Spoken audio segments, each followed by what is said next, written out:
ask yourself right now, what do I truly want? Who do I want to become? And why? If you're unsure, it's because you need clarity. But here's where most people go wrong.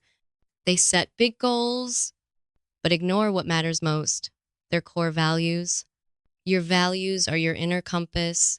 They define how you live, how you lead, and how you grow. Brene Brown says, living into our values means we do more than profess them, we practice them. You can have a huge vision, but if it goes against your values, you'll feel burned out, disconnected, and constantly second guessing yourself. So here's the game changer.